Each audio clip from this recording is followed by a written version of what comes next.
तो सभी भाइयों एवं बहनों को नमस्कार। स्वागत है आपका आपके अपने चैनल सक्सेस जंक्शन एक कदम सफलता की ओर में। मेरा नाम है अतुल शुक्ला और हम लेकर के आ गए हैं आपके लिए मध्य प्रदेश वन रक्षक, डिप्टी जेलर, जेल प्रहरी, क्षेत्र रक्षक भर्ती परीक्षा की दृष्टि से अति महत्वपूर्ण वीडियो है।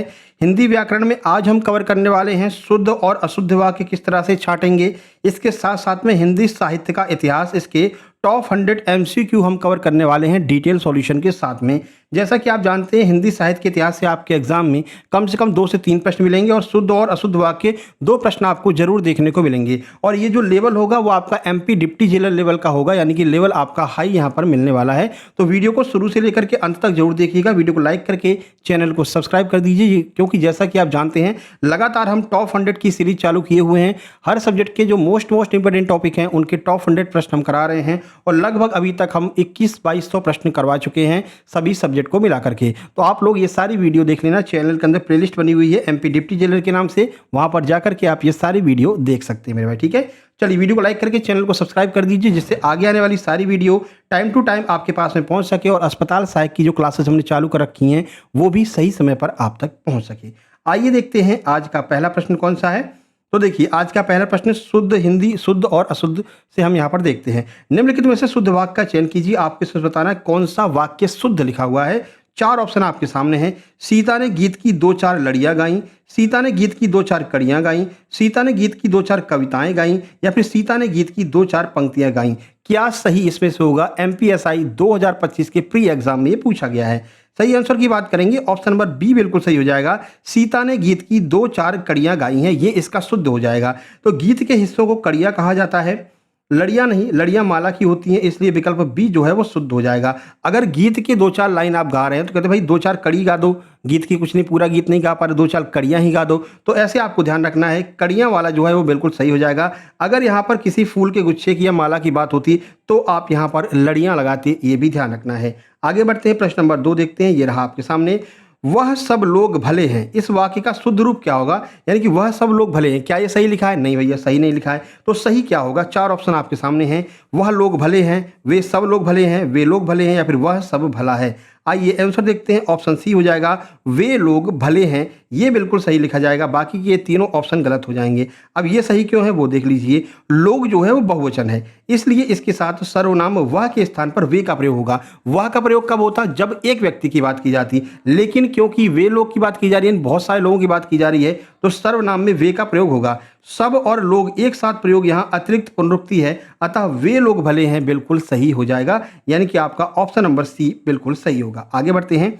आगे बढ़ने से पहले आप लोग बता दें, जैसा कि आप लोग जानते हैं अभी हाल ही में एमपी पुलिस कांस्टेबल का फाइनल रिजल्ट आया है, एमपीएसआई प्री का रिजल्ट आया है, वर्किंग चयन परीक्षा का रिजल्ट आया है। हमारे सुपर सिलेक्शन नोट से आपको एग्जाम में सीधे सीधे प्रश्न देखने को मिलते हैं, क्योंकि हम एमपीएसबी एपटेक के लेटेस्ट पैटर्न को फॉलो करते हुए अपने नोट्स तैयार करते हैं। इसी बात को ध्यान में रखते हुए हमने एमपी डिप्टी जेलर, जेल प्रहरी के कंप्लीट सुपर सिलेक्शन नोट्स तैयार किए हैं, जो मात्र 189 रुपए में आपको उपलब्ध कराए जा रहे हैं। थ्योरी सहित क्या क्या मिलेगा? जीके, जीएस, एमपीजी के साइंस, हिंदी, इंग्लिश, मैथ, ये सब आपको मिलने वाला है। कंप्लीट थ्योरी मिलेगी, कंप्लीट प्रैक्टिस सेट मिलेगा, मॉक टेस्ट की पीडीएफ मिलेगी, और जो टॉप 100 सीरीज हमने चालू कर रखी है, लगभग 2200 प्रश्न हो चुके हैं टॉप 100 के अंतर्गत। ये सारे के सारे प्रश्न आपको मिलेंगे और आगे आने वाले सारे जो प्रश्न हैं वो भी आपको मिलने वाले हैं। कैसे प्राप्त कर सकते हैं? छोटी सी प्रक्रिया, ये क्यूआर कोड आपको दिखाई दे रहा है, इसका स्क्रीनशॉट खींच लीजिए। इसी पर आपको 189 का पेमेंट करना है, और अगर आप केवल क्वेश्चन चाहते हैं, थ्योरी नहीं चाहते हैं, तो आपको 129 का पेमेंट करना है। उस पेमेंट का स्क्रीनशॉट इस व्हाट्सएप नंबर 7052547003 इस पर आपको सेंड कर देना है। जैसे ही आप स्क्रीनशॉट सेंड करेंगे, तुरंत की तुरंत इसी नंबर से कंप्लीट सुपर सिलेक्शन नोट्स आपको सेंड कर दिए जाएंगे और आपको व्हाट्सएप ग्रुप में जोड़ दिया जाएगा, जहां पर आगे के सारे पीडीएफ नोट्स आपको मिलते रहेंगे। इसी तरह से मध्य प्रदेश अस्पताल सहायक के लिए हमने कंप्लीट सुपर सिलेक्शन नोट्स एकदम एक्यूरेट पिन पॉइंट जितना आपके सिलेबस में दिया गया है, सिलेबस को एक तरफ रख लेना और एक तरफ हमारे ये नोट्स रख लेना, और एक एक पॉइंट आप मिला लेना, एक एक चैप्टर मिला लेना। आपको सारे चैप्टर हमारे इन सुपर सिलेक्शन नोट्स में मिलेंगे, बिल्कुल ठीक है। इसमें आपको हिंदी, इंग्लिश, सामाजिक विज्ञान, गणित और विज्ञान, इन सब के कंप्लीट सुपर सिलेक्शन नोट्स मिलेंगे। टॉप 100 सीरीज के सारे पीडीएफ नोट्स मिलेंगे। टॉप 50 जो हमने अभी जो आपके जयशंकर प्रसाद हैं, तुलसीदास है, सूरदास है, इनके ऊपर हमने टॉप 50 एमसीक्यू करवाए हैं, वो भी आपको मिलने वाले हैं मात्र 128 रुपए में, और एग्जाम के दिन तक लगातार ये पीडीएफ आपको मिलती रहेगी, ठीक है। कैसे प्राप्त करना है? वही प्रक्रिया है। इसी क्यूआर पर आपको 128 का पेमेंट करके स्क्रीनशॉट इस व्हाट्सएप नंबर पर सेंड करना है। जैसे आप स्क्रीनशॉट सेंड करेंगे, तुरंत की तुरंत कंप्लीट सुपर सिलेक्शन नोट्स अस्पताल सहायक के सेंड कर दी जाएंगे और आपको अस्पताल सहायक के व्हाट्सएप ग्रुप में जोड़ देंगे, जहां पर आपको आगे के सारे नोट्स मिलते रहेंगे मेरे भाई, ठीक है। चलिए अब आगे बढ़ते हैं, प्रश्न नंबर 3 देखते हैं। प्रश्न नंबर 3 है, निम्नलिखित में से अशुद्ध वाक्य कौन सा है? अशुद्ध वाक्य आपको चुन करके बताना है। कोयल आम की डार पर कूक रही है, इस समय आपकी आयु 40 वर्ष है, हमारी सौभाग्यवती कन्या का विवाह होने जा रहा है, साहित्य और जीवन का अभिन्न संबंध है। बताइए कौन सा वाक्य अशुद्ध है? इस बार आपसे अशुद्ध वाक्य पूछा गया है। सही आंसर ऑप्शन सी हो जाएगा, हमारी सौभाग्यवती कन्या का विवाह होने जा रहा है। देखिए सौभाग्यवती नहीं होता है, कन्या के लिए हम किसका प्रयोग करते हैं? कन्या के लिए आयुष्मती का प्रयोग करते हैं। आपने अभी कार्ड भी देखा होगा, ऐसे लिखा रहता है आयु, आयु फिर ऐसे लिख देते हैं, फिर लड़की का नाम लिख देते हैं। तो सौभाग्यवती नहीं लिखा जाता, आयुष्मती लिखा जाता है। इस वजह से ये वाला ऑप्शन गलत हो जाएगा, बाकी सारे तीनों के तीनों सही लिखे हुए हैं। प्रश्न नंबर 4 देखते हैं, ये रहा, कृष्ण के अनेक नाम हैं का अशुद्ध रूप क्या होगा? जो अक्सर परीक्षाओं में गलत दिया जाता है। ठीक है, तो परीक्षाओं में ये प्रश्न बहुत पूछा जाता है, ये बात भी आपको ध्यान रखना। तो बताइए कौन सा इसमें से पूछा गया कि अशुद्ध रूप क्या होगा? तो इसमें ऑप्शन ए आपका सही हो जाएगा, कृष्ण के अनेकों नाम है, ये अशुद्ध हो जाएगा। क्यों हो जाएगा? आइए देख लेते हैं। तो अनेक शब्द अपने आप में ही बहुवचन है, इसका दोबारा बहुवचन नहीं बनेगा। भाई अनेक तो ऑलरेडी बहुवचन है, अनेक का आप अनेकों नहीं कर सकते हैं, तो फिर ये डबल बहुवचन हो जाएगा। इसलिए से जो ऑप्शन नंबर ए है वो यहाँ पर गलत है और अशुद्ध रूप ही आपसे पूछा गया है। आवाज़ एकदम क्लियर आ रही है ना? समस्या ये है कि भाई हीट वेव बहुत तेज चल रही है, ठीक है, तो इस वजह से हमने एसी को चालू कर रखा है, नहीं तो अगर एसी नहीं चालू होगा तो हम बंद हो जाएंगे, ठीक है ना। तो इस वजह से एसी को चालू कर रखा है। थोड़ा सा अगर आवाज़ आ रहा है तो मैनेज कर लेना आप लोग, है ना, क्योंकि बहुत खतरनाक गर्मी पड़ रही है भैया। आप लोग भी एकदम ग्लूकोन-डी वगैरह पीते रहिएगा, आप लोगों का भी एग्जाम है, ठीक है। चलिए आगे बढ़ लेते हैं और देखते हैं अगला प्रश्न। अगला प्रश्न ये रहा, प्रश्न नंबर 5। प्रश्न नंबर 5 क्या कह रहा है देख लेते हैं। सबों ने इस बात को स्वीकार किया, वाक्य का शुद्ध रूप क्या होगा? तो ये पूरा वाक्य दिया हुआ है, इसको आपको शुद्ध करके लिखना है कि इसका शुद्ध रूप क्या हो सकता है। चलिए 4 ऑप्शन आपके सामने हैं, प्रश्न का सही आंसर ऑप्शन नंबर सी हो जाएगा, सब ने इस बात को स्वीकार किया है, ये इसका बिल्कुल शुद्ध रूप होगा। बाकी के तीनों गलत हो जाएंगे। क्यों गलत हो जाएंगे वो यहाँ पर देख सकते हैं। सबों शब्द जो है वो मानक हिंदी में अशुद्ध माना जाता है। तो मानक हिंदी कहती है कि सबों कोई शब्द ही नहीं होता है, सब के साथ ने विभक्ति जुड़ने पर सबने बनता है, सबों तो कोई शब्द ही नहीं होता है। इस वजह से ऑप्शन नंबर सी आपका बिल्कुल सही हो जाएगा, सब ने इस बात को स्वीकार किया है। आगे बढ़ते हैं, प्रश्न नंबर 6 ये रहा आपके सामने। प्रश्न नंबर 6, निम्नलिखित में से शुद्ध वाक्य चयन कीजिए, यानी कि इसमें से कौन सा शुद्ध लिखा हुआ है ये आपको बताना है। 4 ऑप्शन आपके सामने हैं, प्रश्न का सही आंसर ऑप्शन ए हो जाएगा, यहाँ गन्ने का ताज़ा रस बिकता है, ये बिल्कुल सही होगा। बाकी के तीनों ऑप्शन गलत होंगे कि भाई यहाँ पर ताज़े गन्ने का रस मिलता है, गलत हो जाएगा। ताज़ा गन्ने का रस यहाँ बिकता है, गलत हो जाएगा। गन्ने का रस यहाँ ताज़ा बिकता है, ये भी गलत हो जाएगा। ऑप्शन नंबर ए आपका सही होगा। अच्छा ये सही क्यों होगा वो देख लो, यहाँ पर पदक्रम वर्ड ऑर्डर की अशुद्धि है। गन्ना ताज़ा नहीं होता बल्कि गन्ने का रस ताज़ा होता है, अतः गन्ने का ताज़ा रस जो है वो बिल्कुल सही पदक्रम में इस तरह से हम लिखेंगे। ऐसे प्रश्न बहुत पूछे जाते हैं भाई, फूल की एक माला ले आओ, एक फूल की माला ले आओ, तो इस तरह के जो प्रश्न होते हैं वो कंफ्यूज करते हैं। तो आज यहाँ पर आपका क्लियर हो गया कि वहाँ पर क्या होता है, पदक्रम की अशुद्धि होती है, ठीक है। चलिए प्रश्न नंबर 7 देखते हैं, ये रहा प्रश्न नंबर 7 आपके सामने। प्रश्न नंबर 7 क्या है, महादेवी वर्मा एक प्रसिद्ध कवि थी, इस वाक्य में क्या अशुद्धि है? बताइए किससे संबंधित अशुद्धि यहाँ पर दिख रहा है, महादेवी वर्मा एक कवि थी। चलिए सीधे आंसर की ओर चलेंगे, ऑप्शन ए सही हो जाएगा, लिंग संबंधी अशुद्धि यहाँ पर देखने को मिल रही है, क्योंकि जो लेडीज़ होती हैं यानी कि जो महिला होती हैं उनके लिए कवयित्री शब्द का प्रयोग किया जाता है, कवि शब्द का प्रयोग नहीं किया जाता है। तो महादेवी वर्मा एक महिला थी, इसलिए इनके लिए कवि शब्द का प्रयोग गलत है। महिला कलाकार के लिए कवयित्री शब्द का प्रयोग होना चाहिए। शुद्ध वाक्य हो जाएगा, महादेवी वर्मा एक प्रसिद्ध कवयित्री थी, और ये कवयित्री वर्तनी शुद्धि में बहुत पूछा जाता है। अभी वर्तनी शुद्धि और 2-3 मान लीजिए लोकोक्ति मुहावरे, इनको मिला करके टॉप 100 हम और लेकर के आने वाले हैं। एकदम हिंदी में हम ये प्रयास करेंगे कि भाई आपके पूरे 20 में से 20 नंबर आएँ, चाहे आप किसी का भी एग्जाम दे रहे हो, डिप्टी जेलर दे रहे हो, फॉरेस्ट गार्ड दे रहे हो। यही प्रयास हमारा हर सब्जेक्ट का रहेगा कि ज़्यादा से ज़्यादा नंबर आपको जो है ज्ञान करवा सकें, है ना। चलिए आगे बढ़ते हैं। स्पेशली आपको जीके और एमपीजीके पर ज़्यादा फोकस करना है, क्योंकि ये जो है ना ये आपके स्कोरिंग सब्जेक्ट हो जाएगा। भाई हिंदी तो लगभग सभी लोग कर लेंगे, मैथ तो एकदम सिंपल आता है, सब कर लेंगे, और आपका जो आपका नंबर बढ़ाएगा वो बढ़ाएगा कौन, जीके, जीएस, एमपीजीके, इंग्लिश और साइंस, ठीक है। साइंस भी ठीक ठाक आ जाता है, कर लेते हैं। इंग्लिश और हिंदी थोड़ी सी प्रॉब्लम क्रिएट करती है, जिसके लिए हम उपलब्ध हैं भैया। इंग्लिश हिंदी की बढ़िया से तुम्हारी हम प्रैक्टिस करवा दे रहे हैं, इंग्लिश की और उसकी कहते हैं एमपीजीके की, ठीक है।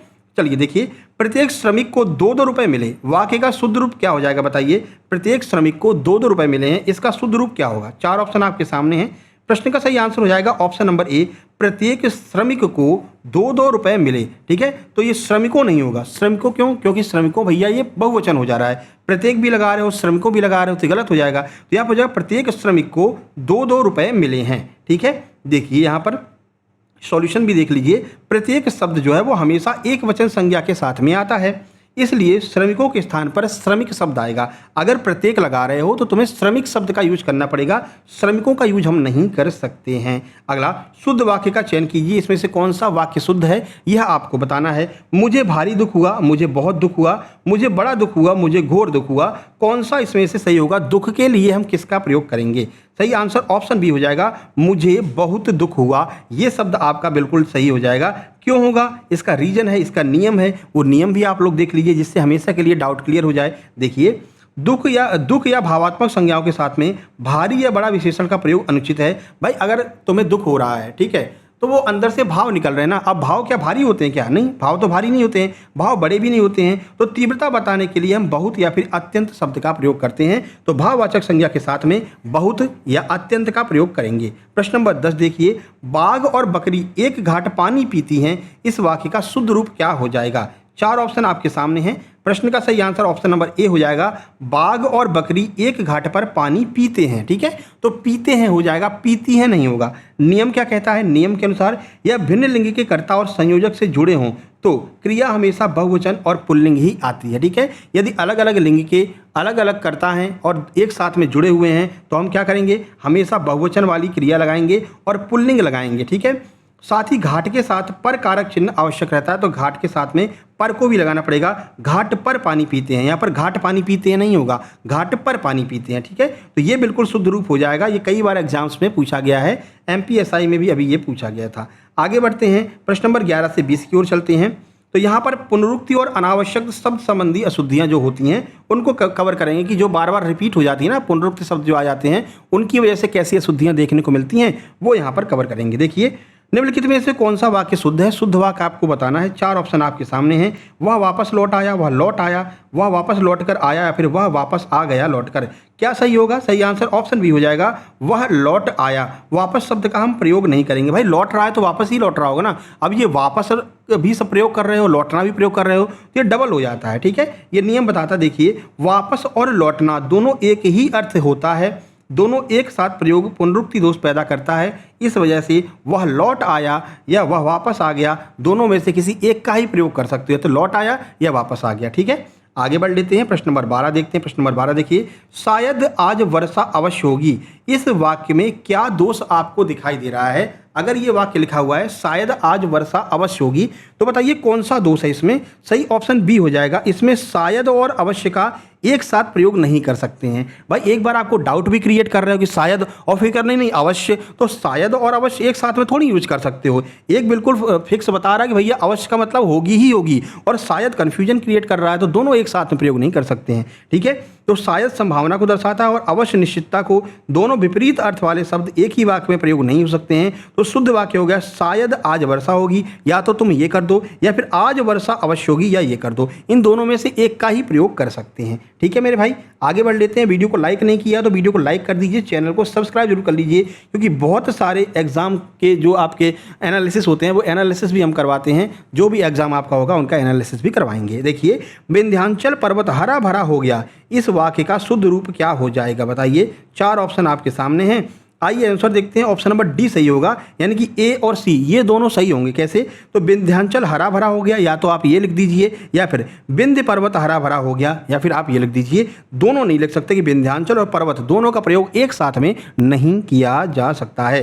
विंध्याचल शब्द 2 शब्दों से मिलकर बना है, एक तो विंध्य, दूसरा अंचल। अंचल का अर्थ ही पर्वत होता है, इसलिए विंध्याचल के साथ में अलग से पर्वत लिखना अशुद्ध होगा। इसे या तो विंध्याचल लिख सकते हैं या फिर विंध्य पर्वत लिख सकते हैं। ठीक है, ये छोटी छोटी जो हम आपको नियम बता रहे हैं, इस नियम को भी आपको ध्यान रखना है कि किस वजह से ये गलत हो रहा है। अगर गलत हो रहा है तो क्यों गलत हो रहा है, क्या नियम है, ये सब आपको क्लियर होना चाहिए, तभी आप कन्फ्यूजन वाले प्रश्नों को भी अच्छे से सॉल्व कर सकेंगे। प्रश्न नंबर 14 ये रहा आपके सामने। कह रहे हैं निम्नलिखित में से शुद्ध वाक्य का चयन कीजिए, कौन सा इसमें से शुद्ध है? 4 ऑप्शन आपके सामने हैं, अच्छे से पढ़ लीजिए वीडियो को पॉज करके। हम चलेंगे आंसर की ओर। ऑप्शन डी, विकल्प बी और सी ये दोनों शुद्ध हो जाएंगे। कैसे? देखिए, आज का अवकाश देने की कृपा करें, या तो ये सही होगा, या फिर कृपया आज अवकाश दें, ये सही होगा। दोनों का प्रयोग एक साथ में नहीं कर सकते हैं। देखिए, एक ही वाक्य में आप कृपया और कृपा करें दोनों शब्दों का प्रयोग नहीं किया जा सकता है। या तो केवल कृपया का यूज कर सकते हैं या फिर कृपा करें का यूज कर सकते हैं। अगर दोनों शब्दों का यूज एक बार करेंगे तो आप 2 बार उनसे कृपया करने की बात कर रहे हैं, ठीक है। तो इन दोनों में से एक का ही प्रयोग आप कर सकते हैं, या तो बी सही होगा या फिर सी सही हो जाएगा, ठीक है। हिंदी में भी रीजनिंग आ गई है, या और या तो वाले प्रश्न आ गए हिंदी में भी, ठीक है ना। चलिए आगे बढ़ते हैं। प्रश्न नंबर 15 कह रहा है ठंडी बर्फ लाओ, वाक्य क्यों अशुद्ध है भैया।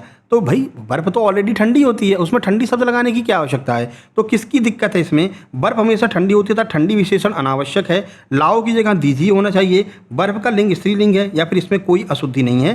सही आंसर हो जाएगा ऑप्शन नंबर ए, बर्फ हमेशा ठंडी होती है, अतः ठंडी विशेषण जो है वो अनावश्यक रूप से प्रयोग किया गया है। तो बर्फ का प्राकृतिक गुण ही ठंडा होना है, इसलिए उसके साथ में ठंडी शब्द का प्रयोग पुनरुक्ति दोष पैदा करता है। शुद्ध वाक्य होगा बर्फ लाओ, ठीक है। आगे बढ़ लेते हैं, 16 नंबर देखते हैं।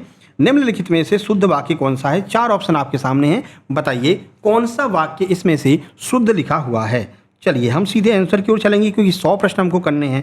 सही आंसर हो जाएगा बी, वह रहस्य प्रकट कर देगा। देखिए रहस्य हमेशा गुप्त होता है, इसलिए गुप्त रहस्य लिखना व्याकरण के नियमों के विरुद्ध है, ठीक है। तो गुप्त रहस्य नहीं लिखेंगे, केवल रहस्य लिखेंगे, गुप्त रहस्य का प्रयोग नहीं करेंगे। तो वह रहस्य प्रकट कर देगा, ये बिल्कुल सही हो जाएगा, ठीक है। देखो हर जगह यहाँ पर गुप्त रहस्य लिखा हुआ है, गुप्त बात लिखा हुआ है, रहस्य गुप्त लिखा हुआ है, तो गुप्त और रहस्य दोनों एक साथ में यूज में नहीं आएंगे। 17 नंबर देखते हैं। देखिए गोलियों की बाढ़ के सामने कोई न टिक सका, इस वाक्य में किस शब्द के कारण अशुद्धि है। कौन सा ऐसा शब्द है जो इस पूरे वाक्य को अशुद्ध कर रहा है, बताइए। गोलियां, बाढ़, टिक या फिर सामना, कौन सा ऐसा शब्द है। सही आंसर ऑप्शन बी हो जाएगा।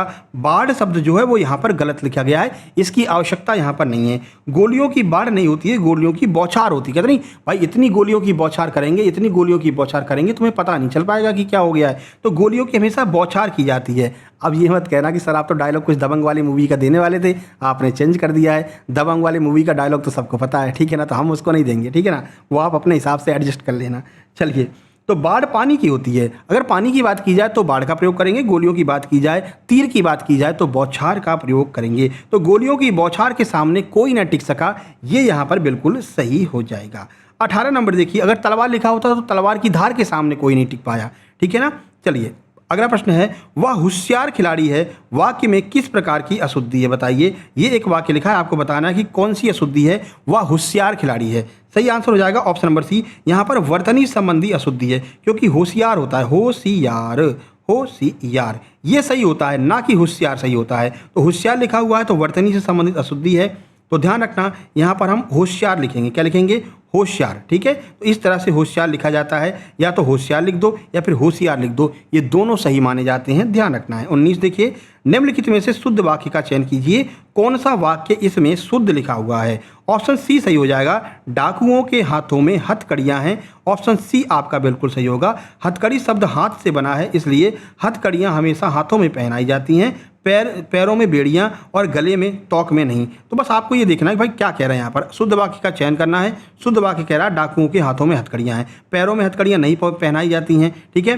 डाकू बिना सोचे समझे ही लड़ते हैं, ये भी गलत हो जाएगा। डाकू के गले में भी हथकड़ियां नहीं पहनाई जाती हैं, हथकड़ियां हमेशा हाथों में पहनाई जाती हैं।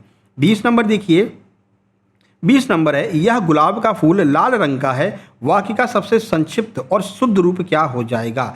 सही आंसर आपका होगा ऑप्शन नंबर ए, यह गुलाब लाल है, ये बिल्कुल शुद्ध रूप हो जाएगा।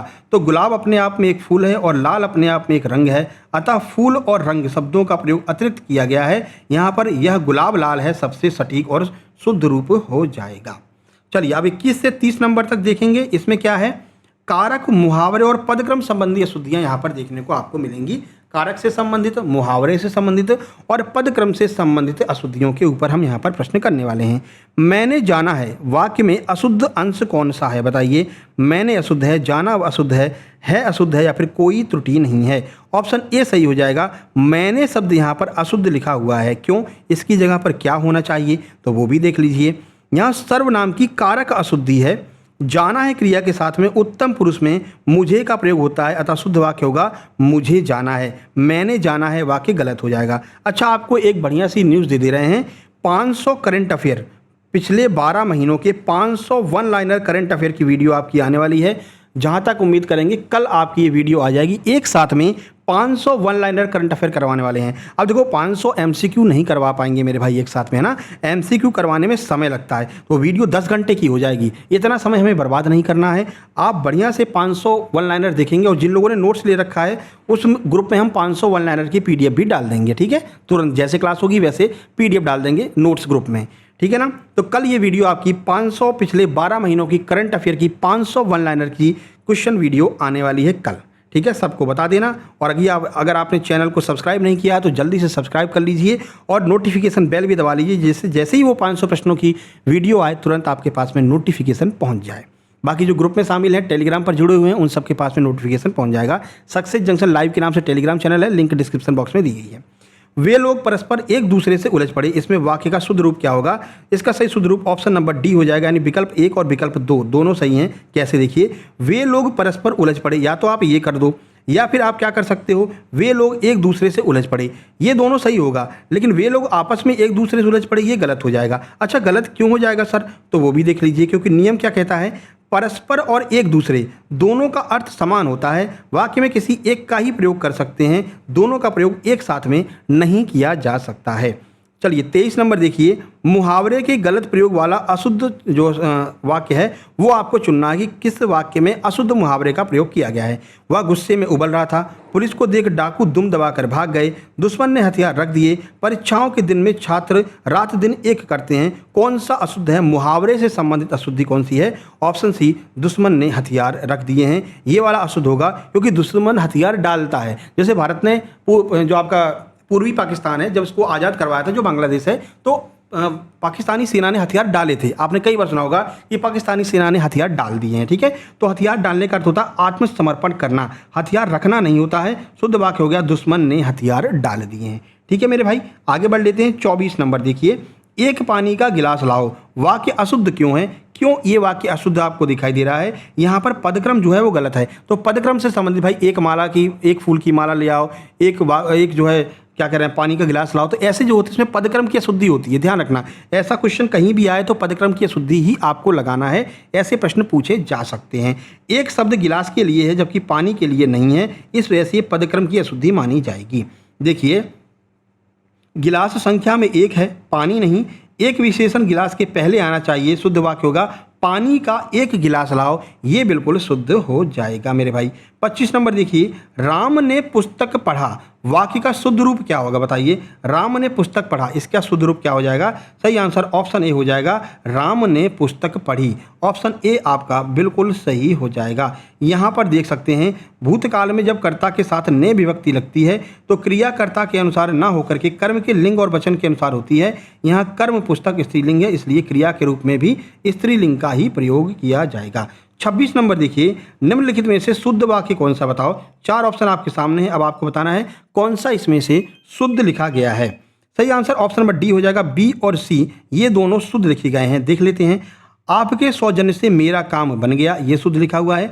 आपकी सुजनता से मेरा काम बन गया, ये दोनों शुद्ध लिखे हुए हैं। क्यों शुद्ध लिखे हैं? आइए देख लेते हैं।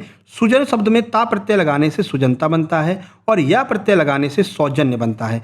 सौजन्यता शब्द व्याकरण के नियम के अनुसार अशुद्ध है, क्योंकि दोनों भाववाचक प्रत्यय एक साथ में नहीं आते हैं। तो ये अशुद्धि किसकी है? भाववाचक प्रत्यय की शुद्धि है। फिलहाल आपको बता दें, विकल्प बी और विकल्प सी ये दोनों बिल्कुल शुद्ध लिखे हुए हैं। चलिए 27 नंबर देखते हैं। देखिए 27 नंबर क्या पूछा गया है, सब प्रकार के दोषों से मुक्त, इस वाक्यांश के लिए शुद्ध वाक्य रूप क्या होगा? बताइए, सब प्रकार के दोषों से मुक्त कौन सा सही लिखा गया है? सही आंसर ऑप्शन सी हो जाएगा, वह दोष मुक्त है। भाई अगर उसमें कोई भी दोष नहीं है तो एक शब्द में क्या कहेंगे, वो दोष मुक्त है, ठीक है ना। तो ये हो जाएगा। यद्यपि व्याकरणिक रूप से सभी सही लग सकते हैं, लेकिन भाषा की संक्षिप्तता और श्रेष्ठता के नियम से वह दोष मुक्त है, सबसे सटीक और शुद्ध वाक्य माना जाएगा। 28 नंबर देखिए, 28 नंबर है, वह मार्ग में पैर से जूते निकाल रहा है, वाक्य का शुद्ध रूप क्या हो जाएगा? बताइए। 4 ऑप्शन है, सही आंसर होगा आपका ऑप्शन नंबर ए, वह मार्ग में पैर से जूता उतार रहा है, ये बिल्कुल शुद्ध रूप हो जाएगा।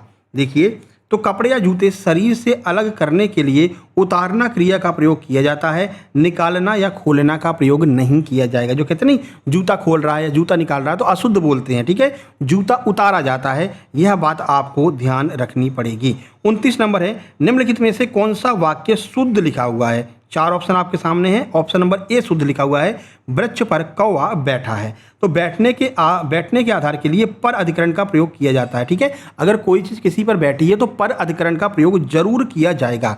में या फिर के ऊपर अनावश्यक विस्तार का प्रयोग यहाँ पर त्रुटिपूर्ण है, तो में और के ऊपर की आवश्यकता नहीं है, पर का प्रयोग पर्याप्त रूप हो जाएगा, पर की ही आवश्यकता यहाँ पर पड़ेगी। चलिए 30 नंबर देखते हैं। तुम्हारा काम करो वाक्य का शुद्ध रूप क्या हो जाएगा बताइए। तो तुम्हारा काम करो गलत लिखा हुआ है, इसका शुद्ध रूप क्या होगा? इसका शुद्ध रूप होगा तुम अपना काम करो। ठीक है, तो जब वाक्य में कर्ता तुम स्वयं के लिए किसी वस्तु या कार्य का संबंध दर्शाता है तो तुम्हारी के स्थान पर निजवाचक सर्वनाम अपना का प्रयोग किया जाता है। ठीक है, तो इस तरह से आपका ये शुद्ध और अशुद्धि वाले 30 प्रश्न समाप्त होते हैं। 30 प्रश्न प्लस 30 नियम ये आपके एकदम क्लियर हो गए हैं। अब इससे रिलेटेड कोई भी प्रश्न आपके एग्जाम में आ जाएगा, आप बड़ी आसानी से उसको सॉल्व कर रहे होंगे, एक भी प्रश्न आपका गलत नहीं होगा। तो वीडियो अगर आपको पसंद आ रही है, ये सीरीज टॉप 100 वाली पसंद आ रही है, तो जल्दी से लाइक कर दीजिए और कमेंट बॉक्स में कमेंट कर दीजिए कि हाँ सर ये वीडियो सीरीज बहुत पसंद आ रही है। अब हम चलते हैं भाग 2 हिंदी साहित्य का इतिहास, प्रश्न नंबर 31 से 100 तक। पहला उपभाग रहेगा जिसमें आदिकाल एवं इतिहास लेखन के प्रश्नों को कवर करेंगे, क्वेश्चन नंबर 31 से 45 तक। ध्यान रखना ये सारे प्रश्न वही हैं जो एमपीएसबी एपटेक ने मार्च 2025 से, जब से एपटेक ने एग्जाम कराना शुरू किया है और अब तक जितने प्रश्न पूछे हैं वही प्रश्न आपके लिए हम लेकर के आ गए हैं। ठीक है मेरे भाई, जल्दी से लाइक कर देना और चैनल को सब्सक्राइब कर लेना। कल टॉप 500 वाली वीडियो आने वाली है। देखिए, इस्तावार द ला लिसेउर एंदुई ए हिंदुस्तान ग्रंथ के द्वितीय संस्करण का प्रकाशन वर्ष कब है? कब इसका द्वितीय संस्करण प्रकाशित किया गया था? एमपीएसआई मेंस में यह प्रश्न पूछा गया है। दूसरा संस्करण कब प्रकाशित किया गया था? अब एग्जैक्ट डेट तो किसी को याद रहती नहीं है। अगर ये एग्जाम में आ गया और आपने सही कर दिया तो आप 1 नंबर दूसरों से आगे निकल गए मेरे भाई। 1 नंबर मतलब कम से कम 10,000 लोगों से आगे निकल गए हो। ठीक है, और जिन लोगों ने गलत कर दिया वो माइनस 1.25 हो गया। अब तो माइनस मार्किंग भी हो रही है, माइनस 1.25 मतलब 15,000 लोगों से पीछे हो गए। तो इसलिए आपको सक्सेस जंक्शन के साथ में जुड़े रहना है, क्योंकि हम ऐसे प्रश्न भी करवाएंगे जो आपको दूसरों से आगे निकालने का काम करेंगे। दूसरों से आगे निकलना है तो हमारे साथ में जुड़े रहिएगा। बताइए, 4 ऑप्शन आपके सामने हैं। दूसरा द्वितीय प्रकाशन कब किया गया था? सही आंसर ऑप्शन सी हो जाएगा। 1870 ईस्वी में इसका दूसरा प्रकाशन किया गया था। देख लेते हैं इसको लिखा किसने था, पूरा डिटेल आपको बता देते हैं। देखिए, तो गारसा दतासी के इस ग्रंथ का प्रथम संस्करण 2 भागों में क्रमशः पहला 1839 में, 1847 में आया था। इसका द्वितीय संस्करण 3 भागों में आया था और 3 भागों में कब? 1870 और 71 में ये प्रकाशित हुआ था। तो 1870 वाला जो है वो आपका बिल्कुल सही आंसर हो जाने वाला है। 32 नंबर देखिए, थोड़ा सा स्पीड को बढ़ाते हैं, 100 प्रश्न अपन को करने हैं। प्रश्न नंबर 32 है, किस इतिहासकार ने आदिकाल के धार्मिक साहित्य सिद्धनाथ जैन को यह कहकर साहित्य की कोटि से बाहर कर दिया कि ये केवल एक सांप्रदायिक शिक्षा मात्र है? बताइए किसने बाहर कर दिया? तो आचार्य रामचंद्र शुक्ल ने इसको बाहर कर दिया था। ठीक है, आचार्य रामचंद्र शुक्ल ने कहा ये सिद्धनाथ और जैन कहकर बुला रहा है, यानी कि ये तो गलत बात है, ये जातियों का नाम लेकर के बुला रहा है, तो ये आपका अलग हो जाएगा। तो आचार्य रामचंद्र शुक्ल ने अपने हिंदी साहित्य का इतिहास 1929 में उन्होंने लिखा था। हिंदी साहित्य का इतिहास सिद्धों, नाथों और जैनों की रचनाओं को शुद्ध साहित्य न मान करके सांप्रदायिक शिक्षा की पुस्तकें माना था, जिसका बाद में हजारी प्रसाद द्विवेदी ने जोरदार खंडन किया था। ठीक है, आगे बढ़ते हैं, 33 नंबर देखते हैं। 33 नंबर प्रश्न है, आदिकाल अत्यधिक विरोधी और व्याघातों का युग है, यह कथन किस आलोचक का है? तो यहाँ पर सारे आलोचकों ने जो जो कथन कहे हैं वो भी क्लियर आपके हो जाएंगे। ठीक है, तो आचार्य हजारी प्रसाद द्विवेदी ने कहा था कि आदिकाल अत्यधिक विरोधी और व्याघातों का युग माना जाता है। चलिए, अब ये जो डिटेल है इसको आप आराम से पॉज करके पढ़ लेना। ठीक है, हम सीधे आपको आंसर बताते चलते हैं, नहीं तो वीडियो बहुत लंबी हो जाएगी। चलिए देखिए अगला प्रश्न क्या है। अगला प्रश्न है, राहुल संस्कृतायन ने सिद्ध सरहपा को हिंदी का प्रथम कवि माना है। सरहपा का समय उन्होंने क्या निर्धारित किया है? तो राहुल संस्कृतायन ने, जिन्हें घुमक्कड़ कवि भी कहा जाता है, घुमक्कड़ लेखक कहते हैं, इन्होंने सरहपा का टाइम काल क्या माना है, ये आपसे पूछ रहे हैं। सही आंसर ऑप्शन बी 769 ईस्वी माना है कि इस टाइम पर सरहपा जो है, सरहपा का टाइम चला करता था। सरहपा कवि को इन्होंने माना है 769 ईस्वी।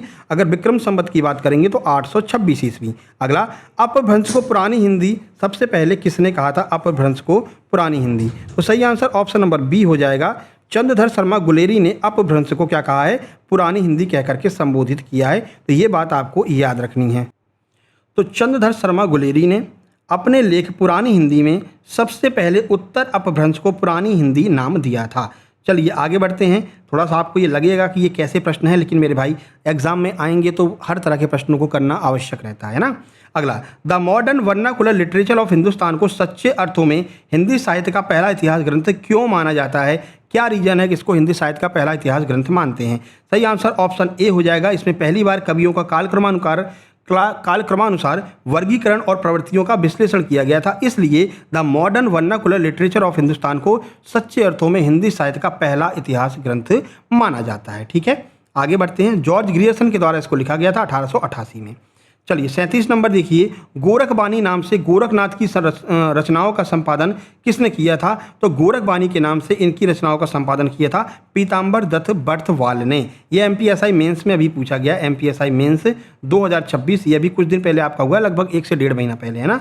तो भाई हर तरह के क्वेश्चन आपको मिलेंगे, कठिन भी, सरल भी और मॉडरेट भी। चलिए, तो डॉक्टर पीताम्बर दत्त बर्थवाल ने कठिन खोज के बाद में गोरखनाथ के प्रमाणिक 14 ग्रंथों को खोज करके गोरखबाणी नाम दिया, जो 1942 में प्रकाशित हुआ था। माई न होती बाप न होते कर्म न होता काया, हम नहीं होते तुम नहीं होते कौन कहाँ से आया, इस पंक्तियों के रचयिता कौन है? भाई ऐसे प्रश्न पूछ लेंगे, है ना, तो खतरनाक प्रश्न है। नामदेव ने ये पंक्तियाँ कही हैं। ठीक है, तो ऐसा आ जाता है कि भाई ये पंक्तियाँ किसने कही हैं, ये वाक्य किसने कहा है, ये आलोचना किसने कही है। तो हर तरह से आपको हम तैयार करने वाले हैं। यह प्रसिद्ध पद संत नामदेव का, जो सगुण और निर्गुण दोनों धाराओं के सेतु माने जाते हैं। अगला प्रश्न है, देखिए, श्रावकाचार्य 933 ईस्वी में जो लिखा गया था को हिंदी की प्रथम पुस्तक माना जाता है, इसके रचयिता कौन है? तो पहली बात, हिंदी की प्रथम पुस्तक कौन सी है? श्रावकाचार्य, जो 933 ईस्वी में लिखी गई थी। इसके लेखक कौन है, इसके रचयिता कौन है? सही आंसर ऑप्शन बी, देवसेन। कौन? देवसेन। और कवि देव जो हैं वो आपके अस्पताल सहायक के सिलेबस में दिए गए हैं। देव के ऊपर अभी वीडियो नहीं बनाई गई है, कवि देव के ऊपर वीडियो बना देंगे। फिलहाल हमने जयशंकर प्रसाद के ऊपर बना कर दी है, उसकी पीडीएफ ग्रुप में डाल दी है। गोस्वामी तुलसीदास की पीडीएफ बना करके ग्रुप में डाल दी है, और आज हम सूरदास वाली भी पीडीएफ डाल देंगे और उन सबके एमसीक्यू भी डाल देंगे ग्रुप में। ठीक है, तो जो लोग तैयारी कर रहे हैं और हॉस्पिटल असिस्टेंट की, सच में नौकरी प्राप्त करना चाहते हो, तो मात्र 128 रुपये में नोट्स लेकर के ग्रुप में शामिल हो जाना। चलो देखो, जैन आचार्य देवसेन कृत त्रावणाचार में 250 दोहों में श्रावक धर्म का प्रतिपादन किया गया है। इसे हिंदी की पहली पुस्तक माना जाता है।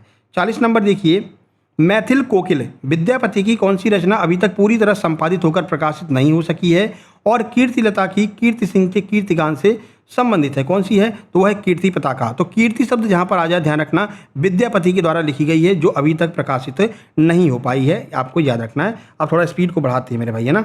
चलिए देखिए, राउल वेल रोड़ा कविकृत के संबंध में कौन सा कथन असत्य है?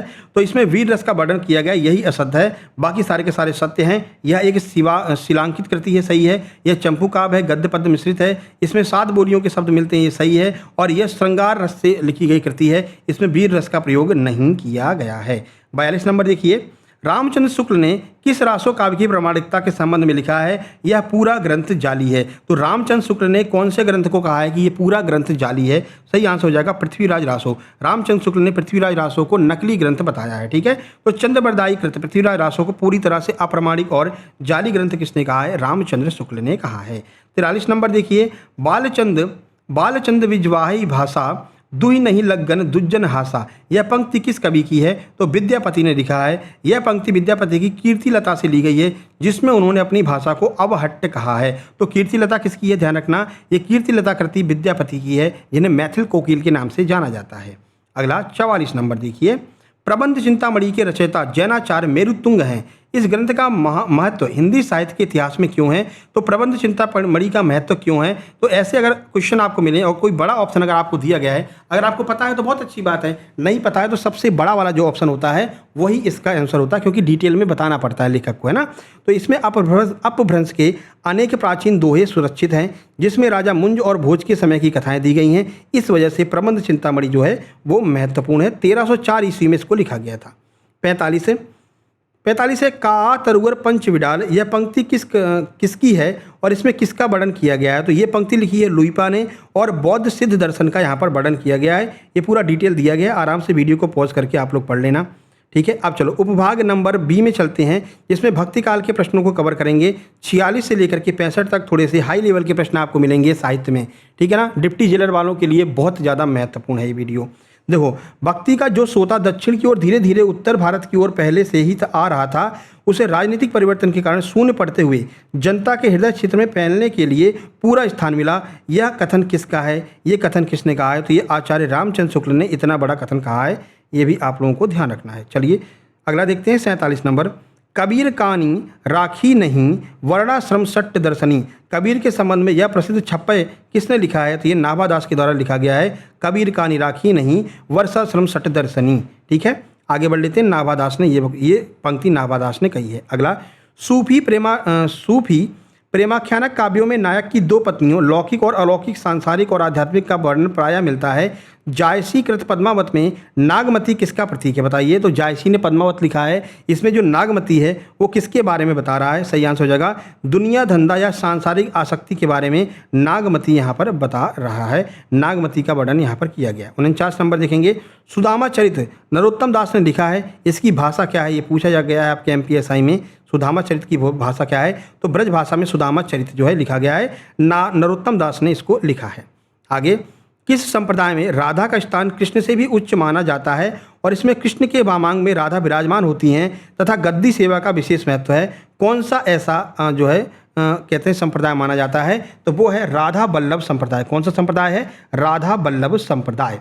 आगे बढ़ लेते हैं। 51 नंबर देखते हैं। 50 प्रश्न अपने कंप्लीट हो गए हैं। देखिए, सूरदास की किस कृति को दृष्टिकूट पदों का संग्रह माना जाता है, जिसके कारण माना जाता है कि विद्यापति की परंपरा सूरदास में ही जीवंत थी?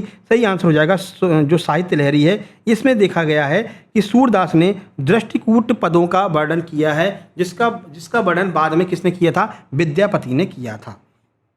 आगे बढ़ लेते हैं। 52 नंबर। अष्टछाप के कवियों में अधिकारी पुरुष किसे कहा जाता है और किसे काव्य सौष्ठव की दृष्टि से सूरदास के बाद में सबसे बड़ा कवि माना जाता है? तो सूरदास के बाद में कृष्णदास और नंददास को सबसे बड़ा कवि मानते हैं। अष्टछाप कवियों की बात करें तो अष्टछाप का जहाज किसको कहते हैं? तो सूरदास को कहते हैं। ये बात भी आपको ध्यान रखनी है। चलिए आगे बढ़ते हैं। 53 नंबर देखते हैं। थोड़े से कठिन प्रश्न है, लेकिन भाई तैयार रहना आपको हर प्रश्नों के लिए। क्या हो जाएगा, 15 मिनट और दे दोगे आप इस वीडियो को देखने में तो कोई गलत तो हो नहीं जाएगा, है ना, कोई समस्या तो हो नहीं जाएगी। लेकिन एक भी प्रश्न अगर फंस गया, मान लो यहाँ से 2 प्रश्न फंस गए, ये समझ लीजिए आप कम से कम मान के चलिए कि 35,000 लोगों से आगे हो गए अगर ये 2 प्रश्न आपने सही कर दिए, क्योंकि बाकी सारे लोग तुक्का लगाएंगे। ठीक है, देखिए, तुलसीदास उत्तरी भारत की समग्र जनता के हृदय पर पूर्ण अधिकार के साथ शासन कर रहे हैं, यह कथन किसके द्वारा बोला गया है? तो आचार्य रामचंद्र शुक्ल ने कहा है कि भाई तुलसीदास जो हैं वो उत्तर भारत की पूरी जनता के हृदय में शासन कर रहे हैं। अगला 54 नंबर देखिए। तुलसीदास की किस रचना में संत महंतों के लक्षण वर्णित हैं और यह मुक्तक रूप में ब्रज भाषा में रचित है? तो वैराग्य सांदीपनी है, जिसमें संत महात्माओं के जो है लक्षण वर्णित किए गए हैं। अगला 55 नंबर है। अष्टयाम नामक पुस्तक वैष्णव संप्रदाय में ठाकुर जी की दिनचर्या से संबंधित है। नाभादास कृत अष्टयाम किस भाषा में गद्य रूप में लिखा गया है? तो अष्टयाम की भाषा क्या है? बस यही आपसे पूछा गया है, लेकिन घुमा कर फिरा करके पूछा है। तो ब्रज भाषा में गद्य कृति है अष्टयाम, ये आपको ध्यान रखना है। आगे बढ़ लेते हैं। 56 नंबर देखिए। संत संप्रदाय के सबसे पढ़े लिखे और शास्त्रांग कवि कौन थे जिन्होंने अपनी रचनाओं में श्रृंगार रस की घोर निंदा की है? तो सुंदरदास संत संप्रदाय के कवि थे, सबसे पढ़े लिखे माने जाते हैं। 57 नंबर देखिए। चंद्रयान 1339 को सूफी प्रेमाख्यानक काव्यधारा की प्रथम कृति किसने माना है? तो डॉक्टर राम कुमार वर्मा ने सूफी प्रेमाख्यानक काव्यधारा की प्रथम कृति माना है। राम कुमार वर्मा से कुछ आपको याद आ रहा है? ये वही राम कुमार वर्मा है जिन्होंने गांधी जी को तिनकटिया पद्धति के विरोध में चंपारण सत्याग्रह में इनको जो है बुलाया था गांधी जी को। हालांकि इतिहास की टॉप 100 में हमने आपको इसके बारे में पूरी जानकारी दे रखी है। ठीक है, देखिए, डॉक्टर राम कुमार वर्मा ने मुल्ला दाऊद कृत चंदायन लोक कथा को सूफी काव्यधारा की पहली पुस्तक माना है। तो ध्यान रखना किसने लिखा था चंदायन को? तो चंदायन को मुल्ला दाऊद ने लिखा था, यह भी आपको साथ में ध्यान रखना है। अगला देखिए 58 नंबर। जायसी की भाषा में लाघव और सफाई नहीं है जो तुलसीदास की भाषा में है, पर उसमें एक अनूठा भोलापन और मिठास है, यह विचार किसका है? ये बात किसने कहा था? तो आचार्य रामचंद्र शुक्ल ने यह कथन कहा था। आगे बढ़ते हैं। देखिए 59। कवि ने अपनी रचना में कहीं भी परमात्मा या ईश्वर शब्द का प्रयोग नहीं किया, फिर भी पूरी कविता आध्यात्मिक रस से सराबोर है, यह कथन शुक्ल जी ने किसके भ्रमर गीत के संदर्भ में कहा है? तो भ्रमर गीत किसने लिखा था? सूरदास के भ्रमर गीत। सूरदास के भ्रमर गीत के बारे में कवि आचार्य रामचंद्र शुक्ल ने कहा है कि कवि ने अपनी रचना में कहीं भी परमात्मा या ईश्वर शब्द का प्रयोग नहीं किया है, लेकिन फिर भी कविता आध्यात्मिक रस से सराबोर है, ये रामचंद्र शुक्ल ने सूरदास के लिए कहा है। 60 नंबर देखिए। 60 नंबर है रास पंचाध्यायी, जिसको किसने लिखा था? नंददास ने लिखा था, को किस छंद में लिखे जाने के कारण इसकी बहुत प्रशंसा होती है? इसको रोला छंद में लिखा गया है। रस छंद अलंकार के ऊपर टॉप 100 वीडियो ऑलरेडी करा चुके हैं, पीडीएफ भी ग्रुप में दे चुके हैं। रस छंद अलंकार वाली पीडीएफ आप लोग जरूर पढ़ लेना, जो मोस्ट इंपॉर्टेंट पूछे गए हैं उन सबको हमने कवर कराया है। 61 तुलसीदास ने रामचरितमानस के किस कांड में कलिकाल, कलयुग या फिर विस्तृत वर्णन करते हुए समकालीन सामाजिक आर्थिक दुर्दशा का चित्रण किया है? तो कलयुग का वर्णन तुलसीदास ने रामचरितमानस के किस खंड में किया है? तो उत्तरकांड में। उत्तरकांड में कलयुग का वर्णन जो है तुलसीदास ने किया है। आगे बढ़ते हैं, 62 नंबर देखते हैं। ये देखो जो हम व्याख्या छोड़ रहे हैं इसको पढ़ लेना है आप लोगों को, ऐसा मत करना कि हम नहीं पढ़ रहे तो तुम भी छोड़ के निकल जाओ। थोड़ा सा वीडियो को पॉज करो और उस व्याख्या को पढ़ते हुए चलो। इस तरह से आपको 100 प्रश्न देखने के लिए हैं। ये प्रश्न आपके 250 से 300 हो जाएंगे अगर आप व्याख्या भी पढ़ते चलोगे, तो 250 से 300 प्रश्न हो जाएंगे। तो व्याख्या पढ़ते चलना, हम इसलिए नहीं पढ़ रहे हैं क्योंकि टाइम बहुत हो जाएगा, है ना। चलिए, सच्ची प्रीत न कबहु घटे, जो मत फिर जाए, यह सूफी मत की आध्यात्मिक प्रेम की विशेषता है। मधुमालती के रचयिता कौन है? तो पहली बात तो ये मधुमालती की लाइन है और पूछ रहे हैं मधुमालती की रचयिता कौन है। इस तरह से बड़ा बड़ा प्रश्न बना करके पूछ सकते हैं। भाई डायरेक्ट भी पूछ सकते थे मधुमालती की रचना किसने की है, लेकिन नहीं, तुमसे घुमा फिरा कर पूछेंगे, नहीं तो तुम्हारा दिमाग खराब कैसे होगा, है ना। तो मंजन के द्वारा मधुमालती जो है लिखी गई है, 1545 में इसको लिखा गया था। बहुपत्नीवाद का अभाव है और नायक मनोहर तथा नायिका मधुमालती की प्रेम कथा का वर्णन किया गया है। चलिए 63 नंबर देखिए, 63 नंबर क्या कह रहा है? वल्लभाचार्य ने जिस पुष्टि मार्ग की स्थापना की उसमें पुष्टि का अर्थ भागवत पुराण के अनुसार क्या बताया गया है? पुष्टि का क्या अर्थ है? तो पोषणम तदनुग्रह, ये भगवान का अनुग्रह या फिर कृपा अर्थ होता है। किसका? पुष्टि मार्ग का अर्थ है भगवान का अनुग्रह या फिर भगवान की कृपा प्राप्त करना। आगे बढ़ते हैं, 64 नंबर देखते हैं। मीराबाई की भक्ति किस भाव की मानी जाती है जिसमें विरह की व्याकुलता प्रधान है? विरह की व्याकुलता बताई गई है, तो किस भाव की है? तो ये माधुर्य भाव की या फिर कांता भाव की है मीराबाई की भक्ति, ये आपको ध्यान रखना है। तुलसीदास की किस भाव की है? अभी हमने आपको अस्पताल सहायक वाले वीडियो में बताया था। तो तुलसीदास की जो भक्ति है वो दास्य भाव की है, ठीक है। चलिए, तुलसीदास जी भगवान राम को अपना मालिक मानते हैं और खुद को उनका सेवक मानते हैं। अद्वैतवाद के प्रभाव के बावजूद कबीर की बाड़ियों में जो रहस्यवाद मिलता है उसका मुख्य स्रोत क्या है? तो मुख्य स्रोत है, जो रहस्यवाद है उसका मुख्य स्रोत क्या है? नाथ पंथ का हठयोग और सूफियों का प्रेम तत्व, ये इसका मुख्य तत्व माना जाता है। इस वजह से कबीर की बाड़ी में रहस्यवाद आपको देखने को मिलता है। चलिए अब रीतिकाल की बात कर लेते हैं। रीतिकाल के प्रश्न शुरू होंगे 66 से 80 तक। प्रश्न नंबर 66 है, आचार्य रामचंद्र शुक्ल ने रीतिकाल का प्रवर्तक किसे माना है और किस आधार पर माना है? तो चिंतामणि को माना है आचार्य रामचंद्र शुक्ल ने, और अखंडित परंपरा के आधार पर इनको रीतिकाल का प्रवर्तक माना है आचार्य रामचंद्र शुक्ल ने, ठीक है। चलिए 67 नंबर देखिए, कवि प्रिया और रसिक प्रिया केशवदास के द्वारा लिखी गई है, किस प्रकार के रीति ग्रंथ हैं? तो ये क्रमशः अलंकार निरूपक और रस निरूपक हैं। जो कवि प्रिया है वो क्या है? अलंकार निरूपक है, और जो रसिक प्रिया है वो रस निरूपक है। ये प्रश्न बन सकता है, इंपॉर्टेंट है, तो आपको ध्यान रखना है मेरे भाई। चलिए आगे बढ़ते हैं। कवि प्रिया 1601 में लिखी गई, रसिक प्रिया 1591 में। 68 नंबर देखिए, बिहारी सत सही पर शंकर कंद की तरह मिठास है पर शर्करा की चाशनी नहीं है। बिहारी के दोहों की गागर में सागर भरने की कला पर यह टिप्पणी किसके द्वारा की गई है? मतलब ये बात किसने कही थी कि बिहारी सत सही पर शकरकंद की तरह मिठास तो है पर शर्करा की चाशनी नहीं है। ये बात किसने कही थी? तो आचार्य रामचंद्र शुक्ल के द्वारा यह बात कही गई है। देखो अगर आपको कुछ भी नहीं समझ में आए, है ना, तुक्का ही मारना है, और मारना ही है। वैसे तुक्का मारना मत, माइनस मार्किंग है, लेकिन तुम्हारा बहुत मन कर रहा नहीं, हम तो तुक्का मारेंगे ही मारेंगे। तो अगर ऑप्शन में आचार्य रामचंद्र शुक्ल दिया गया है तो इन पर ही तुक्का मारना। आप मान के चलिए कि 85% जो है वो आपका सही निकलेगा। इन्होंने बहुत सारे वक्तव्य कहे हैं, बहुत सारे कटाक्ष कहे हैं सबकी रचनाओं पर, इस वजह से ज़्यादातर प्रश्नों में आचार्य रामचंद्र शुक्ल आपको देखने को मिलते हैं।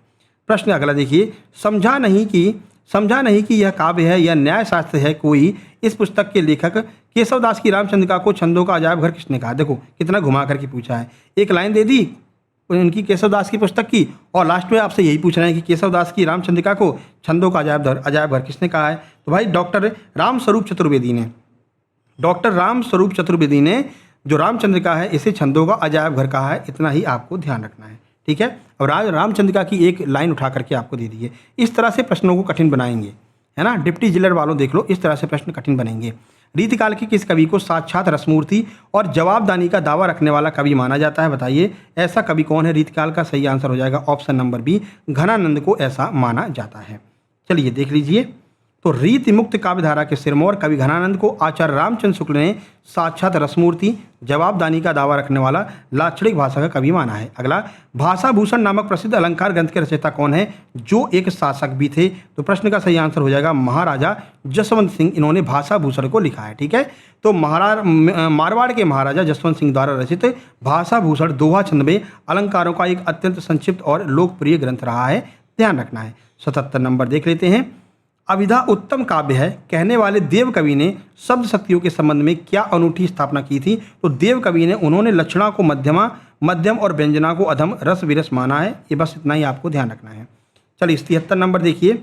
रीतिकाल के किस कवि ने श्रृंगारिक परंपरा को हटकर वीर रस की उत्कृष्ट कविताएं लिखी और छत्रसाल तथा शिवाजी के शौर्य का वर्णन किया था? किसने रीतकाल में वीर रस की कविताओं को लिखा था? तो ये थे कौन? कवि भूषण।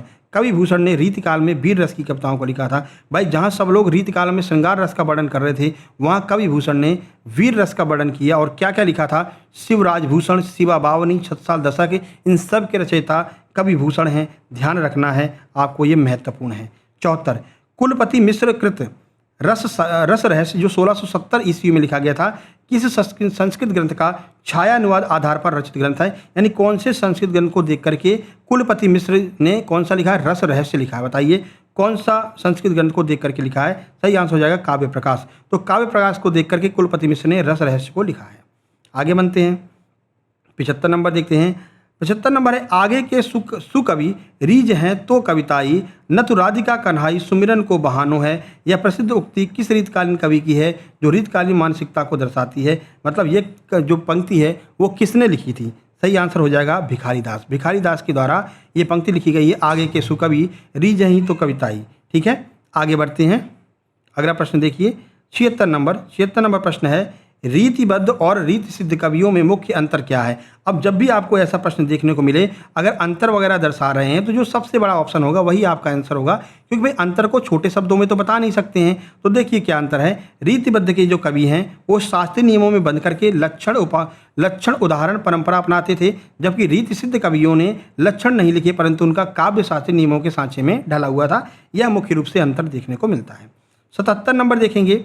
77 नंबर है, चंडी चरित्र और विचित्र नाटक नामक कृतियां किस महापुरुष कवि की मानी जाती हैं जिनका ऐतिहासिक महत्व भी है? तो गुरु गोविंद सिंह ने लिखा था। सिखों के 10वें गुरु गोविंद सिंह ने चंडी चरित्र के माध्यम से वीर रस का संचार किया। यह ब्रज भाषा में लिखी गई है। बहुत महत्वपूर्ण है मेरे भाई, है ना। ये प्रश्न ऐसे हैं जो आपने पहले कभी नहीं देखे होंगे, है ना। तो भाई ऐसे प्रश्न एप्टेक पूछता है तो उस हिसाब से आपको तैयार होकर चलना पड़ेगा, है ना। अगर सिलेक्शन लेना है तो ऐसे प्रश्नों को भी आपको टच करना पड़ेगा। देखिए, ऋतुवर्णन के लिए रीतिकाल का कौन सा कवि सबसे अधिक प्रसिद्ध है जिसकी प्रकृति चित्रण में अनूठी मौलिकता थी? ये कौन से कवि हैं? सेनापति हैं। ये प्रकृति के बारे में बहुत सारा इन्होंने लिखा है, तो प्रकृति प्रिय कवि माने जाते हैं। 79 नंबर देखिए, कुंदन को रंग फीको लागे, झलके अति अंगन चर गुराई। यह प्रसिद्ध श्रृंगार पंक्ति जो है किस कवि के द्वारा लिखी गई है? कुंदन को रंग फीको लागे। सही आंसर हो जाएगा मतिराम। कवि मतिराम के द्वारा लिखी गई है। यह पंक्ति मतिराम की है जो अपनी सहज आडंबरहीन ब्रज भाषा और शांत मधुर श्रृंगार वर्णन के लिए जाने जाते हैं। 80 नंबर देखिए, रीतिकाल के अंतिम प्रसिद्ध आचार्य कवि कौन माने जाते हैं जिन्होंने जगत विनोद और प्रबोध पचासा की रचना की थी? ये कौन से कवि माने जाते हैं? सही आंसर हो जाएगा पद्माकर भट्ट। पद्माकर जो हैं इन्होंने कौन सी रचना की? प्रबोध पचासा बहुत पूछी जाती है, पद्माकर की रचना है, यह आपको ध्यान रखना है मेरे भाई। तो जयपुर और ग्वालियर दरबार से जुड़े पद्माकर, इनका टाइम पीरियड 1753-1833 रहा है। रीतकाल का अंतिम मूर्धन्य और अति लोकप्रिय कवि इनको माना जाता है। चलिए अगला है आधुनिक काल देखेंगे, जो 81 से लेकर के 100 तक आधुनिक काल आपका चलेगा और इस तरह से आपका पूरा साहित्य क्लियर हो जाएगा। देखिए, आधुनिक काल में गद्य का आविर्भाव सबसे प्रधान साहित्यिक घटना है। यह कथन किसने कहा है? तो आचार्य रामचंद्र शुक्ल का है। हम कहते हैं ना, आचार्य रामचंद्र शुक्ल सबसे ज़्यादा जो है बातों का टच करते थे, कमेंट करते थे, तो आचार्य रामचंद्र शुक्ल आपको ज़्यादातर देखने को मिलेंगे। 82 फोर्ट विलियम कॉलेज कोलकाता 1800 में भाषा मुंशी के पद पर नियुक्त उन 2 विद्वानों के नाम क्या है जिन्होंने खड़ी बोली गद्य के प्रारंभिक विकास में योगदान दिया था? तो लल्लू लाल और सदल मिश्र जो हैं ये फोर्ट विलियम कॉलेज में मुंशी मतलब कि भाषा मुंशी के पद पर कार्यरत थे। ये आपको ध्यान रखना है। अगला देखिए 83 नंबर है, भारतेंदु मंडल के उस लेखक का नाम बताइए जो निबंधों में भू, मूछ, टा जैसे ठेठ और अनूठे विषयों पर लिखने के लिए प्रसिद्ध थे। बताइए वो कौन है भारतेंदु मंडल के? तो प्रताप नारायण मिश्र हैं जो इन विषयों पर लिखने के लिए प्रसिद्ध थे, फेमस माने जाते हैं। अगला, सरस्वती पत्रिका के संपादन का कार्यभार महावीर प्रसाद द्विवेदी ने किस वर्ष संभाला? मोस्ट इंपोर्टेंट है, सरस्वती पत्रिका को महावीर प्रसाद द्विवेदी ने कब संभाला था? सही आंसर 1903 ईस्वी में। 1920 तक सरस्वती पत्रिका का संपादन इन्होंने किया था। तो सरस्वती का प्रकाशन 1900 में बाबू श्याम सुंदर दास के संपादन मंडल में शुरू हुआ था। शुरू किसने किया था? बाबू श्याम सुंदर दास ने, परंतु महावीर प्रसाद द्विवेदी ने 1903 में कार्यभार संभाला और 1920 तक जो है इसका परिमार्जन करते रहे थे। 85 नंबर, प्रिय प्रवास जो अयोध्या प्रसाद हरिओद को के द्वारा लिखा गया है को खड़ी बोली का प्रथम महाकाव्य मानते हैं। एमपीएसआई प्री में पूछा गया है, ठीक है, जिसका प्रकाशन वर्ष और इसमें कुल कितने सर्ग हैं यह आपको बताना है। तो प्रिय प्रवास का जो प्रकाशन वर्ष है वो प्रकाशन वर्ष आपका हो जाएगा 1914 ईस्वी और 17 सर्ग में इसको लिखा गया है। तो 1914 और 17 सर्ग आपका बिल्कुल सही हो जाने वाला है। 86 देखिए, छायावाद को स्थूल के प्रति सूक्ष्म का विद्रोह किसने कहा है? जिसका बाद में डॉक्टर रामविलास शर्मा ने खंडन भी किया था। तो डॉक्टर नगेंद्र ने कहा है छायावाद को स्थूल के प्रति सूक्ष्म का विद्रोह। अगला देखिए 87 नंबर, जयशंकर प्रसाद की किस कृति को छायावाद की प्रथम प्रयोगशाला कहा जाता है? तो झरना जो है, अभी जयशंकर प्रसाद के ऊपर टॉप 50 MCQ हमने करवाए हैं ना, जाकर के आप लोग देख लेना, अभी थोड़ी देर पहले ही अपलोड किया है जयशंकर प्रसाद के ऊपर टॉप 50 MCQ, उसको जरूर देख लेना, जो कि आपके अस्पताल सहायक में अलग से दिया गया है। तो झरना जो उन्होंने 1918 में लिखी है, इस कृति को जो है छायावाद की प्रथम प्रयोगशाला माना जाता है। 88 नंबर देखिए, कामायनी में कुल कितने सर्ग हैं और इसका अंतिम सर्ग कौन सा है? तो कुल 15 सर्ग हैं और अंतिम सर्ग जो है वो कौन सा है? आनंद है। ठीक है, आगे बढ़ते हैं। 1935 में कामायनी को जयशंकर प्रसाद के द्वारा लिखा गया था। प्रश्न है, प्रगतिशील लेखक PWA के प्रथम ऐतिहासिक अधिवेशन लखनऊ 1936 के अध्यक्ष कौन थे? ये थे मुंशी प्रेमचंद। तो प्रगतिशील से लेखक संघ था जो जिसको हम PWA कहते हैं, मुंशी प्रेमचंद पहले अध्यक्ष बने थे 1936 में। प्रसिद्ध नारा दिया था, नारा देख लो इनका, साहित्य केवल मनोरंजन की वस्तु नहीं है, हमें मलबे को बदलना होगा, साहित्य का मापदंड बदलना होगा, ऐसा मुंशी प्रेमचंद ने कहा था। अगला प्रश्न है, तार सप्तक का प्रकाशन सच्चिदानंद हीरानंद बादशाह अज्ञे के संपादन में किस वर्ष किया गया था? तो तार सप्तक का प्रकाशन वर्ष पूछा है, सही आंसर हो जाएगा ऑप्शन नंबर बी 1943 में तार सप्तक का प्रकाशन किया गया था। 7 कवि थे, अज्ञेय, मुक्तिबोध, नेमीचंद जैन, भारत भूषण अग्रवाल, प्रभाकर माचवे, गिरिजा कुमार माथुर, रामविलास शर्मा, इन लोगों की कविताएं जो है इसमें शामिल की गई हैं तार सप्तक में। 91, कविता क्या है? निबंध रामचंद्र शुक्ल के निबंध संग्रह में संकलित है।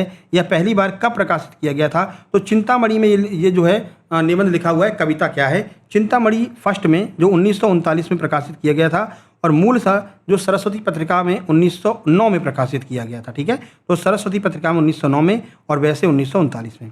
अगला देखिए, अंधा युग जो धर्मवीर भारती ने लिखा है किस विधा की रचना है और इसका कथानक महाभारत के किस दिन से संबंधित है?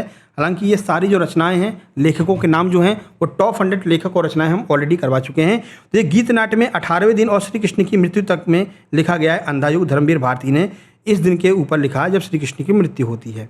अगला, मैला आंचर जो फटेश्वर नाथ रेणु ने लिखा है 1954 में को हिंदी का प्रथम आंचलिक उपन्यास माना जाता है। इसका कथानक बिहार के किस जिले से संबंधित है? तो बिहार के पूर्णिया जिले से और मेरीगंज नामक स्थान से संबंधित है। ये प्रश्न पूछा गया है MPSI में।